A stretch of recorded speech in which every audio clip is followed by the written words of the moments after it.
रात का समय था और मुझे डर लग रहा था कि इस वक्त मायके जाकर सबको क्या बताऊंगी कि रात के इस पहर में अकेली क्यों आई हूं और मेरा पति कहाँ है, जबकि मेरा पति कैसे आता।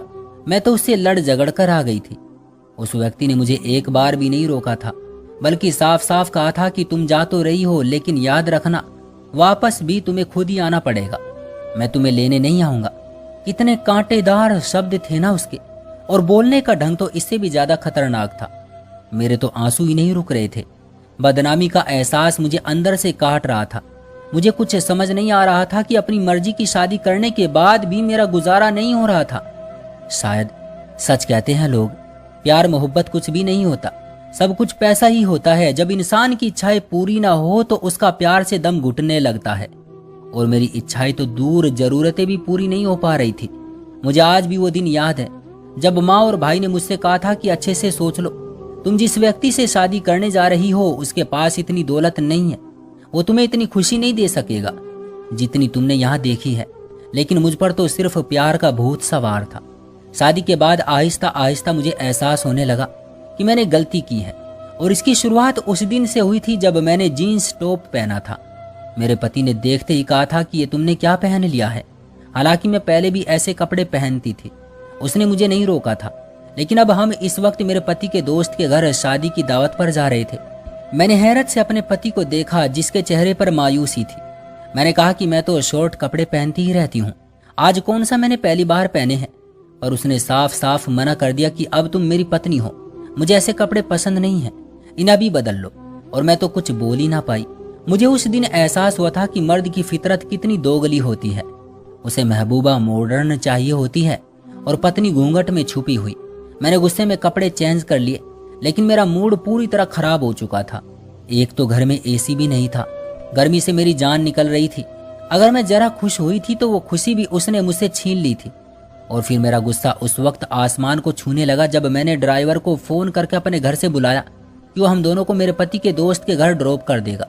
लेकिन मेरे पति ने मुझसे पूछे बिना ही उसे वापस भेज दिया और साफ शब्दों में कहा कि मेरे दोस्त मेरी हैसियत को जानते हैं, मैंने तुमसे शादी की है, तुम्हारी दौलत से नहीं।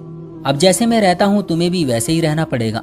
और फिर हम एक बिना एसी की टैक्सी में बैठकर गए। मेरे हलक में कुछ अटक चुका था, आंसू उमड़ उमड़ कर बाहर आ रहे थे। मैं मुश्किल से उन आंसुओं का गला घोटने में लगी हुई थी। हम कब पहुंचे कुछ पता ही नहीं चला। मेरे पति ने मुझे जैसे किसी सपने से जगाया, और जैसे ही मैं टैक्सी से बाहर निकली मेरी आंखें फटी की फटी रह गई। हम एक आलीशान बंगले के सामने खड़े थे। मुझे पता ही नहीं था कि मेरे पति का कोई दोस्त इतना अमीर भी था। मैंने हैरत से अपने पति की तरफ देखा जो अब टैक्सी वाले को किराया दे रहा था। उसके बाद उसने दरवाजे पर बेल बजाई। मैंने फौरन अपने हुलिये की तरफ देखा। सादा सी साड़ी में मैं उस आलीशान घर में जाने के काबिल नहीं थी।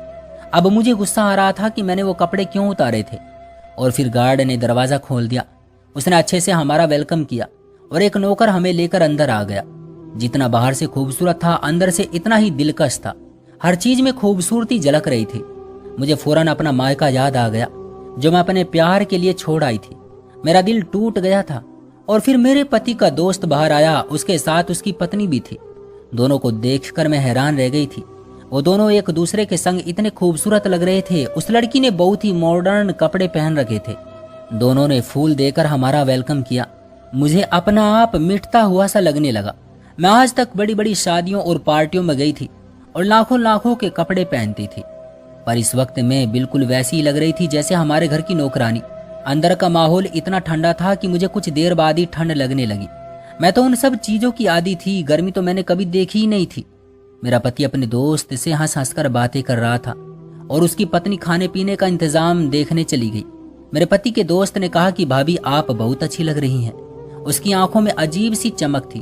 आपको देखकर मुझे लगता है कि वाकई अभी भी मोहब्बत करने वाली औरतें दुनिया में मौजूद हैं, वरना आजकल तो औरतें पैसे पर मरती हैं। उसकी बात से मुझे कुछ हुआ था। मैं चुपचाप बैठी ही रह गई। एक खुशगवार माहौल में हमने खाना खाया। मेरे पति का दोस्त थोड़ी थोड़ी देर बाद मुझसे बातें कर रहा था। वो कह रहा था कि मैं कितने दिनों से आप लोगों की दावत करना चाहता था, लेकिन आपके पति के पास टाइम ही नहीं था। और फिर मैंने अपने पति की तरफ देखा जो खामोशी से खाना खा रहे थे। मुझे महसूस हुआ कि जैसे वो जानबूझकर मुझे यहाँ नहीं लाना चाहता था। मेरे पति के दोस्त की पत्नी बिल्कुल किसी रोबोट की तरह थी। वो देखने पर बस मुस्कुरा देती थी, कुछ बोल ही नहीं रही थी। तकरीबन 3 घंटे हम वहां रहे। मेरा वहां से उठने को दिल नहीं चाह रहा था, लेकिन वापस तो आना ही था। हम लोग वापस आ गए। मेरे पति के दोस्त और उसकी पत्नी ने मुझे गिफ्ट दिया था। वापस आकर मुझे उस छोटे से घर में अजीब सा एहसास हुआ था। मेरा दम घुटने लगा था। दिल कर रहा था कि वापस उधर ही चली जाऊं, लेकिन अब तो मुझे यहीं रहना था। मेरे पति खामोशी से कपड़े बदलने चले गए। गर्मी इतनी थी कि कुछ ही देर में मुझे पसीना आने लगा। यहाँ एसी तो क्या, कूलर भी नहीं था। मुझे अब अपने पति पर गुस्सा आ रहा था। उसने वो सब कुछ लेने से मना कर दिया था जो मेरे घर वालों ने दिया था, एक घर और गाड़ी। लेकिन मेरे पति के आत्म संयम ने ये सब पसंद नहीं किया था और आज मैं यहाँ जल रही थी। कुछ देर बाद मैंने भी चेंज कर लिया और जब मैंने गिफ्ट खोलकर देखा तो मेरी आंखें चुंधिया गई। उसमें एक खूबसूरत सा डायमंड का सेट था। मैं अभी उसकी खूबसूरती में गुम थी कि मेरे पति ने वो सेट मेरे हाथ से छीन लिया और कहा कि इतना महंगा गिफ्ट नहीं लेना, ये हम उन्हें वापस करेंगे।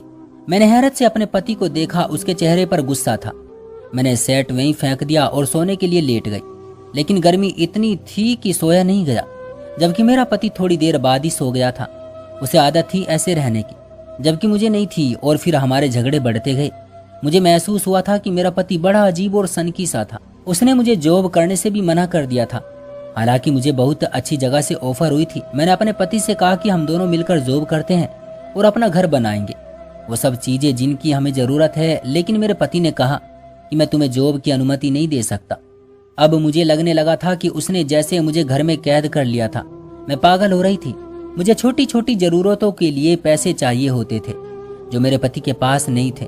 ऊपर से सास हर वक्त खांसती रहती थी। कभी बिजली नहीं होती तो कभी पानी बंद हो जाता था। 4 दिन में ही मेरी अक्ल ठिकाने आ गई। मोहब्बत का भूत मेरे सर से फौरन उतर गया था। मैं तो अपने भाई से भी कुछ डिस्कस नहीं कर सकती थी। उसने पहले ही मुझे इस शादी से मना किया था। और फिर उस दिन मुझे माँ का फोन आ गया। वो मुझे बता रही थी कि भाई और भाभी घूमने गए हुए थे। मेरा दिल दुख रहा था। भाभी ने भाई को अपनी मुट्ठी में किया हुआ था। वैसे तो भाभी बहुत अच्छी थी, लेकिन मेरा भाई उसकी मर्जी के बिना कुछ नहीं कर सकता था। मुझे नए कपड़े की जरूरत थी। मेरे पास भारी भरकम जोड़े थे। मुझे कुछ कपड़े खरीदने थे। मैंने बातों बातों में माँ से कहा था तो उन्होंने मेरे अकाउंट में पैसे भेज दिए और मैं खुश हो गई। फिर मैं फौरन शॉपिंग करने चली गई। लेकिन जब वापस आई तो मेरा पति घर आ चुका था। उसने गुस्से से पूछा कि तुम मुझे बताए बिना कहाँ गई थी। मैंने साफ साफ कह दिया कि शॉपिंग करने गई थी और मुझे डर भी लग रहा था। मेरे पति ने पैसों के बारे में पूछा तो मैंने कहा कि माँ से लिए हैं। इस पर उसने अपने जबड़े भींच लिए। मैं जानती थी कि उसे गुस्सा आया था, लेकिन ये मेरे पैसे थे, उन पर मेरा हक था। वो गुस्से से घर से निकल गया। रात को आया तो उसके हाथ में कुछ कपड़े थे। उसने वो कपड़े मेरी तरफ फेंकते हुए कहा कि ये पहनो और जो तुम लाई हो उन्हें फेंक दो या किसी भिखारी को दे दो।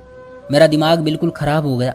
मुझे अपने पति पर पागलपन का असर लग रहा था। मैं भी चुप न रह सकी और मैंने कहा कि तुम पागल हो गए हो क्या? अगर तुम्हारा बस चले तो तुम तो मुझे सांस भी ना लेने दो। मेरा यहाँ दम घुटता है। मेरी माँ के पैसों पर मेरा हक है।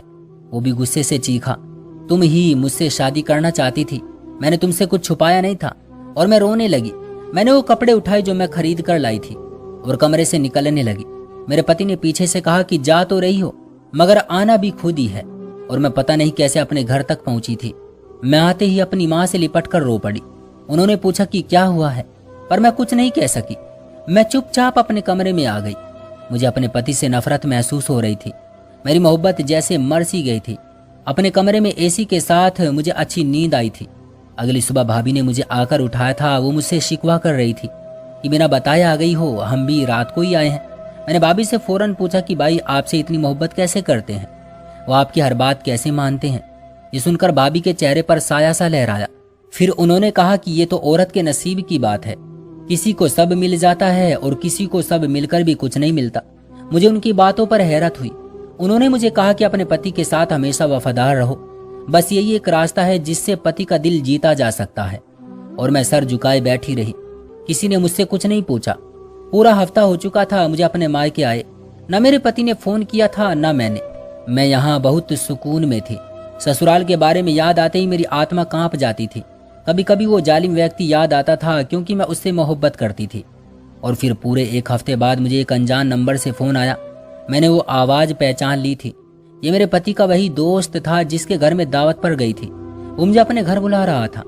कह रहा था कि उस दिन कुछ जरूरी बातें रह गई थी। शायद उसे भी अब तक पता चल चुका था कि मैं अपने घर आई हुई थी। मैंने बिना सोचे समझे हाँ कर दी और अगले दिन मैं बताए गए टाइम से पहले ही अपनी लंबी गाड़ी में बैठकर वहां पहुंच चुकी थी। अंदर खामोशी सी थी, कोई भी नहीं था। कोई है? मैंने पूछा था और फिर मुझे एक आवाज सुनाई दी, दरवाजा खटकने की आवाज। तभी मुझे एहसास हुआ कि आवाज किचन के साथ बने कमरे से आ रही थी। मैंने जाकर दरवाजा खोला जो बाहर से बंद था। अंदर का मंजर देखकर मेरी आत्मा लरज गई। मेरे पति के दोस्त की पत्नी रस्सियों से बंधी हुई थी। वो बहुत जख्मी थी। मैंने फौरन उसका मुंह खोला और फिर उसने कहा कि यहाँ से भाग जाओ, वो व्यक्ति जानवर है, तुम उसके जाल में मत फंसो, भाग जाओ यहाँ से। और फिर उसने मुझे जो कुछ बताया था वो बहुत भयानक था। वो अमीर आदमी दरअसल एक स्मगलर और साइको था और वो अपनी पत्नी को रोज मारता था। पुलिस उसके पीछे पड़ी हुई थी। मैं वहां से ऐसे भागी जैसे कोई मेरे पीछे लगा हो। घर आई तो मैं अपने कमरे में आकर जैसे बेहोश हो गई। मैं बुरी तरह डर गई थी। मैं अपने भाई को बताना चाहती थी ताकि वो उस लड़की की मदद करे। तभी मुझे अचानक उनके कमरे से भाभी के रोने की आवाज आई। भाई उस पर चीख रहे थे। मुझे आज समझ आया था कि सब मर्द ऐसे ही होते हैं। मुझे अपना पति याद आया जो मुझसे मोहब्बत करता था, बस उसके पास पैसा नहीं था। मेरा दिल किया कि मैं यहाँ से भाग जाऊं। शाम होते ही मेरा पति मुझे लेने आ गया। मुझे हैरत हुई, लेकिन मुझे उसी के साथ जाना था। वो मेरा रक्षक था। घर से बाहर निकली तो हैरान रह गई। बाहर एक चमकती गाड़ी थी। मेरे पति ने बताया कि ये गाड़ी उसे ऑफिस की तरफ से मिली है और घर भी। उसने मुझसे माफी मांगी थी और मैं तो रो ही पड़ी थी। मैंने उसे सब बता दिया। उसने मुझे गले लगाया और कहा, पागल तुम तो बेवकूफ हो। फिर उसने मुझे बताया कि उसका दोस्त पकड़ा जा चुका था। वो उसका दोस्त नहीं था, बल्कि मेरे पति ने उससे जानबूझकर दोस्ती की थी ताकि उसके खिलाफ सबूत इकट्ठे कर सके। और मुझे ये आज ही पता चला था कि मेरा पति एक सीक्रेट एजेंट था। वो गरीब नहीं था, लेकिन अपने मिशन के लिए बना हुआ था। मिशन पूरा हो चुका था। मैंने फौरन ही ऊपर वाले का धन्यवाद किया जिसने मेरी आंखें खोल दी थी और वक्त रहते मुझे बचा लिया था। दोस्तों, ये थी हमारी आज की कहानी। उम्मीद करते हैं कि आपको पसंद आई होगी। आपका क्या कहना है इस कहानी के बारे में? कमेंट बॉक्स में हमें जरूर बताइएगा। वीडियो को लाइक कर दीजिए और चैनल को सब्सक्राइब कर लीजिएगा। मिलते हैं अगली वीडियो में, तब तक के लिए धन्यवाद।